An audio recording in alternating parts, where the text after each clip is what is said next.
Hey guys, this is James here from eBassGuitar.com, and if you're looking for a method or device to ramp up the speed of your bass guitar fills, please do check out this film on the open string bass method all the way to the end. I think you're going to love some of the ideas in it.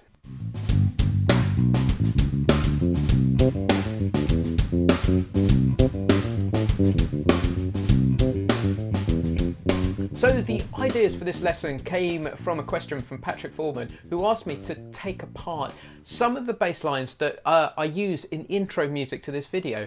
The intro music to these videos is based upon a tune called The Chicken by the sax player Pee Wee Ellis. It was kind of popularised by Jaco Pastorius, who came out with a lot of the ideas for the bass lines on this.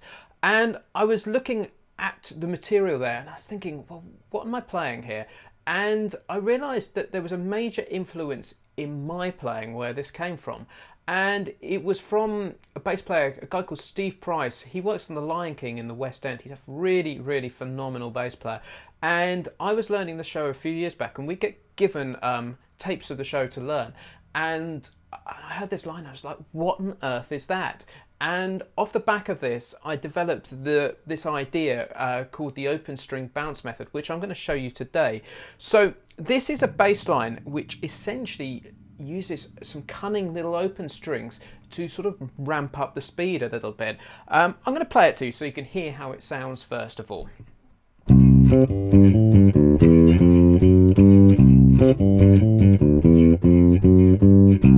Okay. There's two parts to this fill. There's the first part, which is the more complicated, and there's the second part, which is, I guess, more simple. And you could improvise a little bit in there and make up your own lines.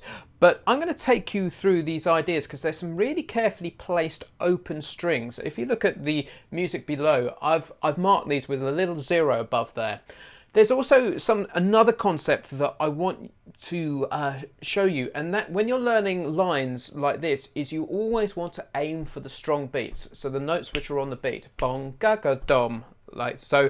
That is the note you're aiming for, and the notes which are on the beat, I've symbolised in the music below with an accent. So that is like the little pointy shape like that. So I'm going to take you through this and show you where the open strings are and how this line works. And then, as we get further into this, I'll show you how I can move this around the neck too.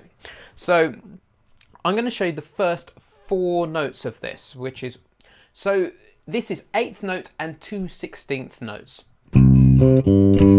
Landing on a fretted G there. So this is C, C, G, G. But the critical thing which makes this work is that we play two Gs together. One which is an open G and one which is a fretted G. And with our right hand, what we are doing is we are raking back.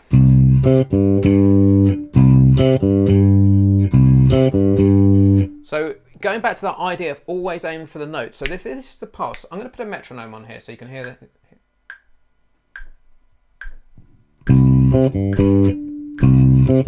So always try and get that last G to line up with the click there.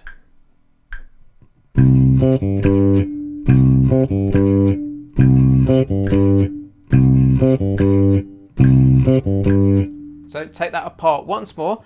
C to the octave C, open G, fretted G on the D string. The basic shape for this is based around the major pentatonic. I also call this the open box shape. We talk about the closed box shape a lot, which is the minor pentatonic. I like to call this the open box shape, which starts on the 2nd finger. So you can either play that with a 2nd or a 1st. I don't mind. I tend to play it with a 1st, I think. So, and then let's add the next 2 notes on there. So we stretch here to the A, and then rake back onto a G.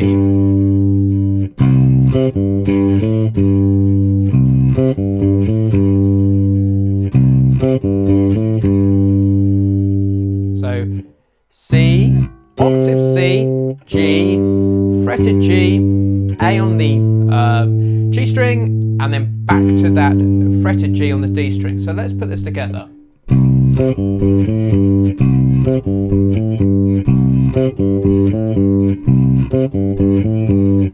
So try that with the metronome. Then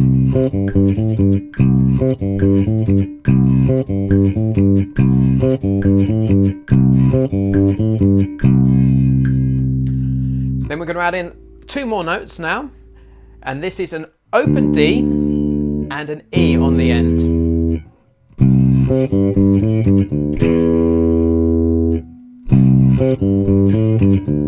And then going back to that idea of always aiming for the notes which are on the beat, this E lands on the beat. So it's open D and E.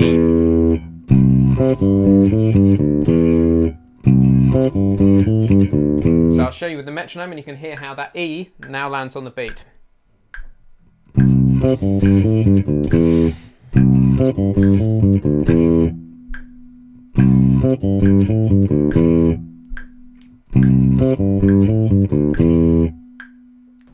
Then the rest of this this riff or lick, depending what you want to call it, is so I'm just putting some chromatic notes in there with chromatic 8th notes, so 3 and 4 and. You can make this more complicated, and I'll show you how you could ramp that up a little bit in due course. So.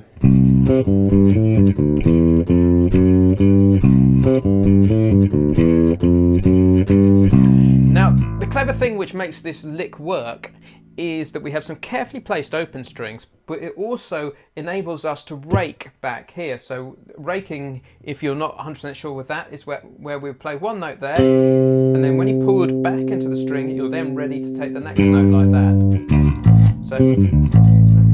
So if we put the clever raking together with the carefully placed open strings, you can then see how you can get this great 16th note pattern. So if I was to take this line now up to tempo,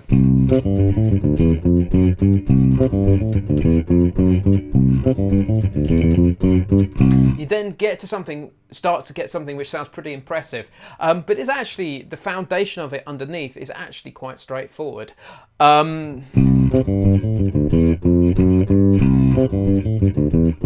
So you can see when I heard Steve play this, you go, wow, what on earth is that? But once you take the coordination apart underneath it, and I can remember doing this, writing it out and going, working out exactly where everything fell on the beats, you can then see the coordination, how it all fits together. Now, what's clever about these open strings is they're not key specific. We're in the key of C here, so actually putting in some open Gs and open Ds, they're all within the key signature of C major, so they don't pose too many problems. But the brilliant thing is you can shift this round the neck, and so I'm going to put it into, E now, up at the 7th fret.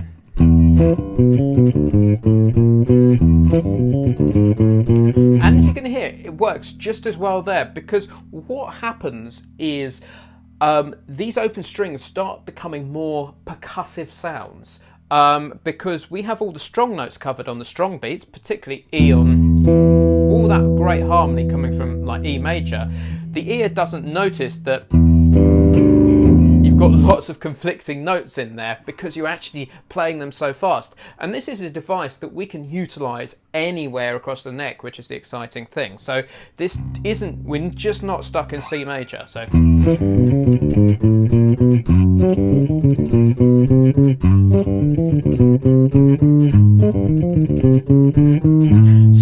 this is a great device when you just need that lick which is going to ramp things up or give the band a kind of kick up the arse. And I found myself using this device loads and loads. I sometimes have to make sure I use it a little bit sparingly, so I'm not doing it all the time, otherwise people end up hearing it all the time.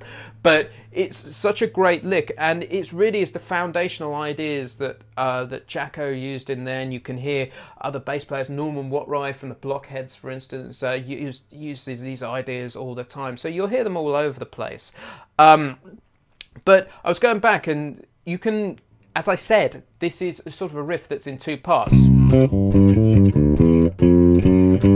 You could actually start bouncing off the open strings on the, if you wanted to get a few more notes in the second half of the riff. Let me just show you how that would work.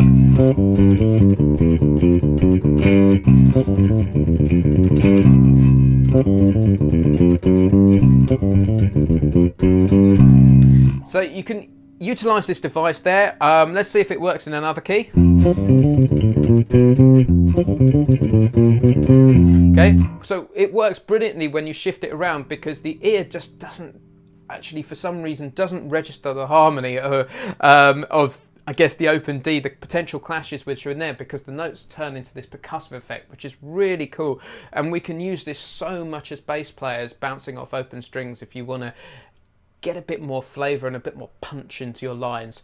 So anyway, that is the open string bounce concept. If you got any questions, please do ask me. Remember, it's all about aiming for the notes on the beat. That's the kind of the most important thing when you're learning a lick at speed like this, is to make sure you're placing the important notes on the beat. So if you've got any questions, please do ask me. Please do comment below. Please do like and share these videos. I've been James from eBassGuitar.com, and I'll see you next time. Cheers for now.